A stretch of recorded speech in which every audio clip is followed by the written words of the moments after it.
Você já passou por aquele momento em que sabe que tem uma tarefa importante para fazer, mas de repente se vê enrolando, seja rolando o feed do celular ou assistindo a um vídeo aleatório, de repente o tempo passou e o trabalho ficou para depois.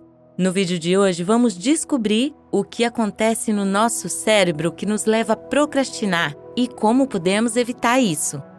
Olá, mentes curiosas, tudo bem com vocês? No vídeo de hoje vamos falar sobre um tema que com certeza todo mundo já passou: a procrastinação. Sabe quando você tem aquela lista enorme de tarefas, mas ao invés de começar, acaba fazendo qualquer outra coisa? Pois é, isso acontece muito mais do que a gente imagina. E o mais curioso é que isso não é apenas uma questão de preguiça. Na verdade, é o nosso cérebro que está jogando contra a gente. Hoje vou te explicar em detalhes o que acontece no seu cérebro quando você procrastina e como você pode tentar reverter isso. Então, bora entender o que está acontecendo na nossa cabeça quando a gente deixa tudo para depois?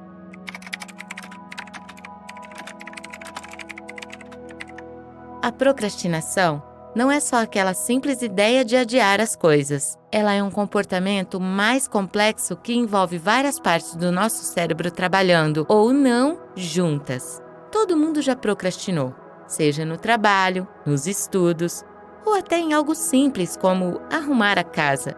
A grande questão é: por que isso acontece?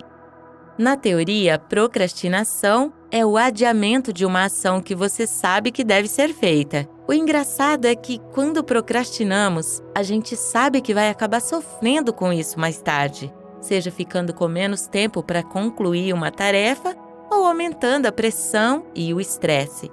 Mas mesmo assim, continuamos adiando. A procrastinação não é apenas uma questão de preguiça. Ela acontece por uma série de fatores psicológicos e biológicos. Existem momentos em que a tarefa parece grande demais, ou o prazo está muito distante, e o cérebro simplesmente não sente a urgência de começar. Além disso, muitas vezes, o medo do fracasso ou a ansiedade fazem com que a gente evite as tarefas, especialmente as que parecem desafiadoras.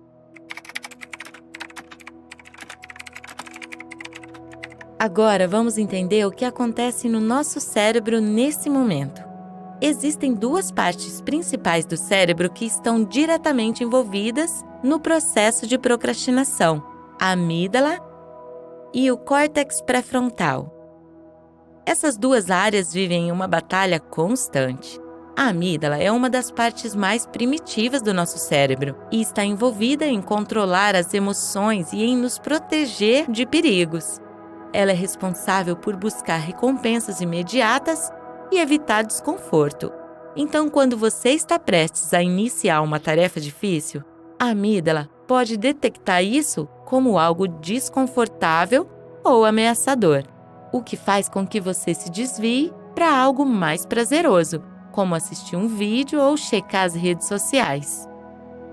Do outro lado, temos o córtex pré-frontal, que é a parte mais evoluída do cérebro. Ele é responsável por funções como planejamento, foco, tomada de decisões e controle de impulsos. Quando você está tentando focar em uma tarefa, é o córtex pré-frontal que te ajuda a manter o foco e a seguir com o plano. Só que, infelizmente, o córtex pré-frontal às vezes perde a batalha contra a amígdala. Em resumo, a procrastinação é como uma batalha entre essas duas partes do cérebro. Uma que quer te manter seguro e busca prazer imediato, e a outra que quer te fazer ser produtivo a longo prazo.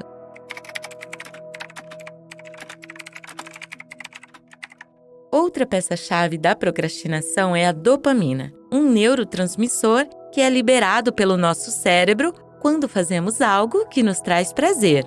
A dopamina é conhecida como a molécula da recompensa, porque é ela que nos faz sentir aquela sensação boa quando algo nos dá prazer. Quando a gente procrastina e se envolve em atividades prazerosas, como assistir um vídeo engraçado ou jogar um joguinho no celular, o cérebro libera dopamina, nos dando uma recompensa instantânea.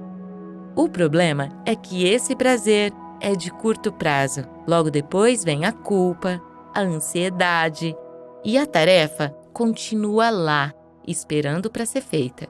Isso cria um ciclo vicioso. Quanto mais você procrastina, mais você busca por esses prêmios imediatos e menos consegue focar nas tarefas importantes. Além disso, nosso cérebro é programado para buscar economia de energia. Isso significa que ele quer gastar o mínimo de esforço possível para obter resultados. Focar em uma tarefa difícil exige esforço mental, e muitas vezes o simples pensamento de quanto esforço vai ser necessário já nos faz procrastinar. Nosso cérebro prefere optar por atividades mais fáceis e que exijam menos energia e, por isso, acabamos nos distraindo. Outro fator que leva à procrastinação é o medo do fracasso. Muitas pessoas procrastinam não porque não querem fazer a tarefa, mas porque têm medo de falhar. É aquela sensação de pensar: e se eu não for bom o suficiente? E se eu fizer algo de errado? Esse medo nos paralisa e nos faz adiar as coisas como uma forma de se proteger da frustração. Isso é especialmente comum em pessoas que são perfeccionistas.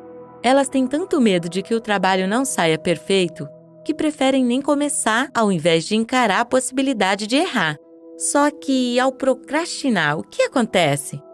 A ansiedade aumenta, porque a tarefa continua lá e o prazo começa a se aproximar. E quanto mais a ansiedade cresce, mais a pessoa se sente incapaz de lidar com a tarefa, o que leva a mais procrastinação. É um ciclo de autossabotagem.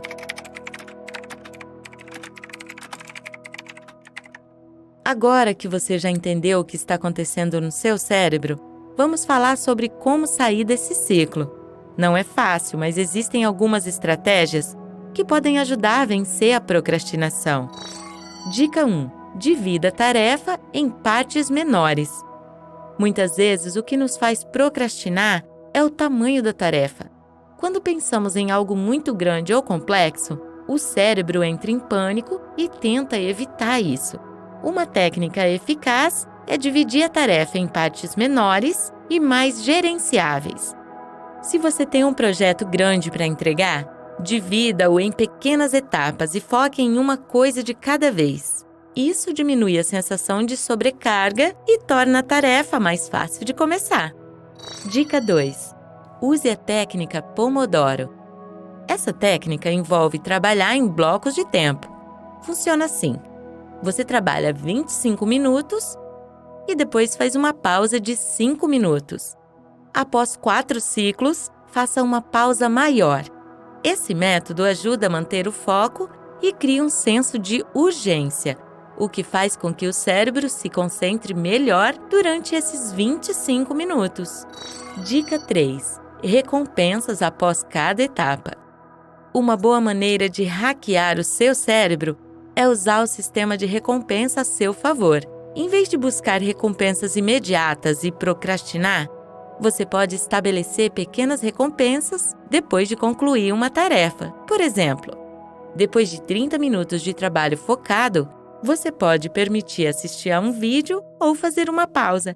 Dessa forma, você estará treinando o seu cérebro para associar a conclusão da tarefa com uma recompensa. Dica 4. Defina prazos curtos. Se você tem um prazo longo para uma tarefa, o cérebro não sente a urgência de começar. Uma dica é criar prazos menores para você mesmo. Por exemplo, se você tem um projeto para entregar em uma semana, crie mini prazos ao longo dos dias para entregar pequenas partes. Isso ajuda a manter o foco e evitar que você deixe tudo para a última hora. Dica 5. Crie um ambiente sem distrações. Um dos maiores inimigos da produtividade são as distrações ao nosso redor, seja o celular, notificações de redes sociais ou barulhos externos. Se possível, crie um ambiente onde essas distrações sejam mínimas. Coloque o celular no modo não perturbe ou utilize aplicativos que bloqueiam o acesso a redes sociais enquanto você trabalha. Às vezes, um simples ajuste no espaço de trabalho já melhora muito o foco. Dica 6. Pratique a autocompaixão. Sabia que muitas vezes a procrastinação está ligada à autocrítica? Quando somos duros demais com nós mesmos, podemos entrar em um ciclo de autossabotagem. Se você cometer erros ou procrastinar de vez em quando, não tente se culpar tanto. Ao invés disso, aprenda com isso e siga em frente. Ser mais gentil com você mesmo pode, paradoxalmente, ajudar a reduzir a procrastinação. Dica 7.